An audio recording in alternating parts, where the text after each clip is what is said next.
Jeg hedder Torben, jeg er 43 år. Jeg er lige gennemført en Ironman, og jeg bor i Odense.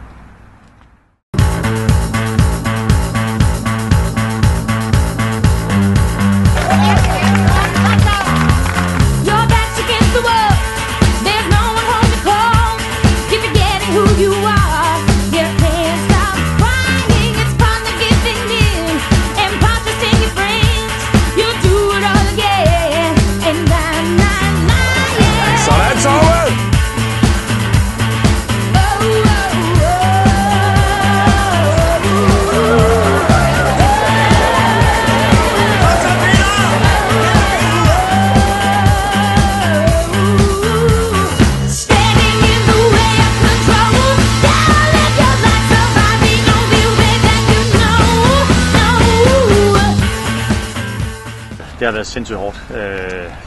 Jeg kunne jo ikke svømme. Jeg kunne ikke svømme 10 meter crawl, da jeg startede, så jeg har haft en svømmetræner over hele vinteren og hele foråret, og det har været hårdt arbejde for hende. Jeg har nok været dårligere end alle andre. Jeg har endnu ikke prøvet at ligge i svømmehallen sammen med andre, hvor jeg kunne svømme frem. Så jeg er bare generelt rigtig elendig til at svømme, men formåede så at stadigvæk at lære lidt.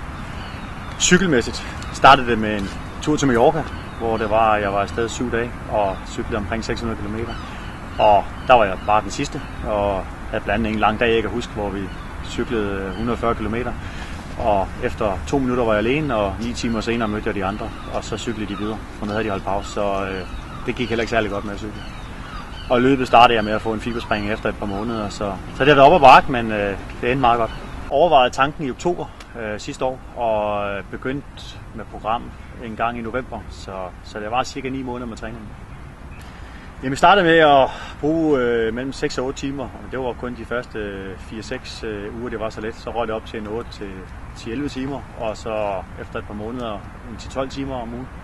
Og så efter 2-3 måneder og de sidste 6 måneder, så var det omkring 15 timer om ugens træning. Og det vendte man sig til, det var egentlig ok. Sådan, så er det fredag, og en lille god cykeltur her, står på Lillebæltsbroen. Og det er satan med dejligt vejr. Det har sgu været en fin tur her til Middelfart, og jeg glæder mig til at køre tilbage. Det er en kort tur i dag, 100 km eller sådan noget der, så det føles som ren afslapping, og det går fint. Så er de sidste 3 ugers hård træning, 3-4 uger, det var mellem 20 og 25 timer om ugen, og det var hårdt. I cyklede 120 km og løbet 14 minutter. Jeg ved ikke lige, hvorfor jeg gør det her. Det var hårdt. Men cykler i morgen, løber i morgen og cykler 5 timer søndag. Så er der 1 uge mere tilbage i år. Kom så, Nielsen! Du kan! Faktisk var jeg så færdig efter de der 3 ugers hård træning, at jeg gik hen og blev lidt småsløj og var færdig og ikke havde noget som helst energi. Og så måtte jeg stoppe al træning i restitutionen lige inden løbet. Så det var sindssygt hårdt, det træning til sidst. 132 km i 28 grader og så 16 km i tilsvarende temperatur. Det gik egentlig ok. I pitstop på caféen. God service. Café Græs. Ja, så nu er det bare lige med at få strukket godt ud, og så på fredag venter den sidste lange cykeltur på 4 timer. Så er det sådan lidt mindre tur i næste uge, så lidt over 14 dage tilbage. Og det går egentlig efter planen.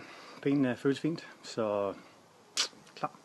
Jamen, nu har jeg jo set nogle forskellige videoer om at gennemføre Ironman, så jeg var meget i tvivl om, hvordan det ville være, og hvornår ville man gå død. Jeg var sikker på, at man ramte en mur. Kunne man klare at cykle i 180? Det har jeg aldrig prøvet. Jeg har aldrig svømmet 3,8 km, og ville jeg gå død undervejs? Ville jeg begynde at skulle svømme brystsvømning under løbet? Hvor meget ville jeg komme til at gå? Ville jeg få kramper? Ville jeg få mavekramper? Ville jeg simpelthen ikke kunne overskue det? Ville det være for stor en opgave? Og, jamen, jeg spekulerede fra morgen til aften på, hvordan det ville være, og hvor hårdt det ville være at komme igennem det. Jeg vil sige, at jeg havde det super godt på dagen. Lige fra jeg stod op om morgenen, følte jeg mig klar. 2 timer til start. Fuld gas i København. Og så bagefter, så er den her hjemme. Så er champagnen klar med Målstrand. Den får gas i dag. Kom så. Lige inden jeg skulle ud og svømme, der nød jeg bare det gode vejr, men Og så tænkte jeg, at vi 300, der starter gangen, så tænkte jeg, de må afsted, og så må jeg tage mit eget løb eller egen svømning, og så se, hvordan det går. Og ja, jeg var vildt spændt, virkelig spændt på, hvordan det skulle gå. Da jeg kom op af vandet, der var jeg utrolig lettet, fordi svømning er det, som jeg stadigvæk er allerdårligst til. Så at have gennemført det svømning, det var fantastisk. Og så glæder jeg mig faktisk rigtig meget til at komme af med den våddragt, og så komme op på cyklen i det gode vejr, og ud af strandvejen, og ja, bare nyde at sidde på cyklen og få noget energi ned og noget at drikke, og sidde egentlig og slappe lidt af på cyklen i forhold til at have været igennem vandet, som var et helvede. Jeg kørte bare afsted. Det gik over al forventning. Jeg cyklede alt for hurtigt, og jeg kunne slet ikke forstå, at folk de cyklede så langsomt, så det var super fedt at være i gang på cyklen. Det var fedt hele vejen rundt. Der var masser af mennesker på ruten. Folk de jublede, og jamen, der var så fed stemning, og det var en kæmpe oplevelse at cykle rundt. At være færdig med cykel er jo både fedt og stort. Du kommer ind til København igen, efter du har cyklet ud af Strandvejen. Men samtidig så ved du også, at nu skal du lige have et maraton, før du er færdig. Og kroppen begynder lidt at kunne mærke, at den har været i gang i omkring 7 timer. Men jeg følte egentlig, at jeg havde overskud. Fik lynhurtigt lige skiftet sko, og så fik jeg startet op. Og der var så mange mennesker, man kendte på hele ruten, at det gav noget overskud hver gang, at man mødte nogle mennesker, og der var nogen, der råbte ens navn.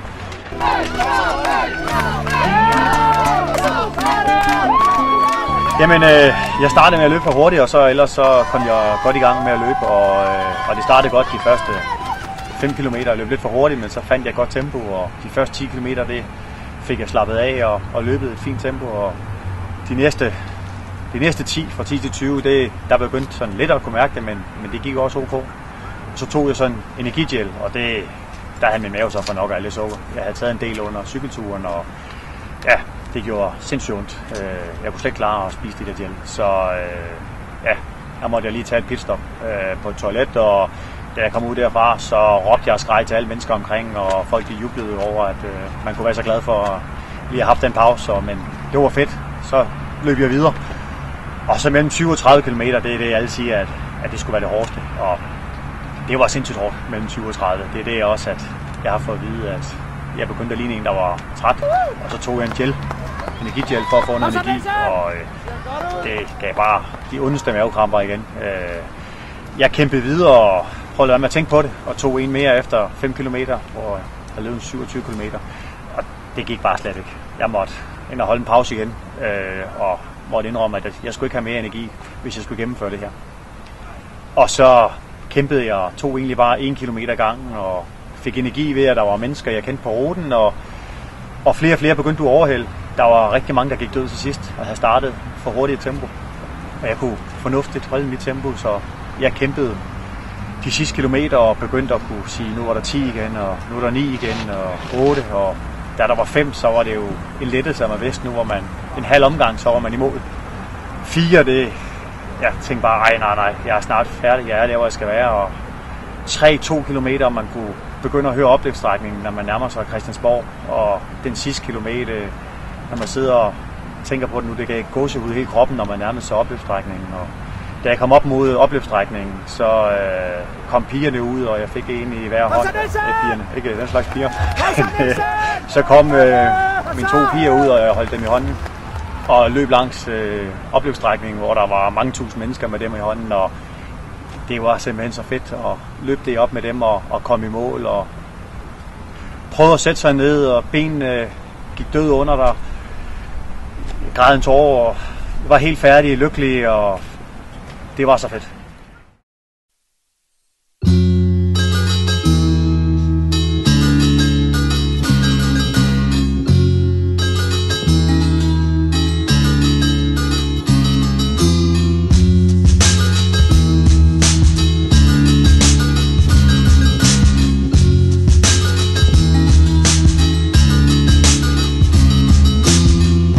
I hold my head up just enough to see the sky.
Jamen, jeg er smadret, og jeg er lykkelig, og jeg er grædfærdig, og 10 måneders hårdt arbejde.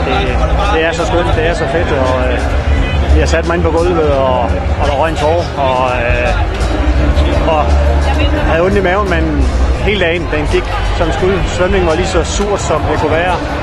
Cykel, og røg jeg bare afsted, og cykel hurtigere end nogensinde har gjort, og løbet startede jeg for hurtigt, men jeg havde overskud hele vejen igennem, så ja, jeg havde ikke haft tålt alt det sukker, så var det gået bedre, men jeg er super tilfreds. Det er fedt. Så du er tilfreds med din egen præstation? Ja, jeg er så super tilfreds. Hvordan er det sådan tidsmæssigt? Altså, har du Jamen, jeg håbede i sin tid, at jeg kunne komme under 11 timer, og jeg kom på 10:48, så det er super tilfredsstillende at komme under 11 timer, så det var så fedt. Og det var en kæmpe oplevelse at være med til. Kæmpe. Hvad skal du lave nu? Jeg skal have noget champagne og noget at spise, og så tager jeg den derfra. Tillykke, Torben. Tak for det.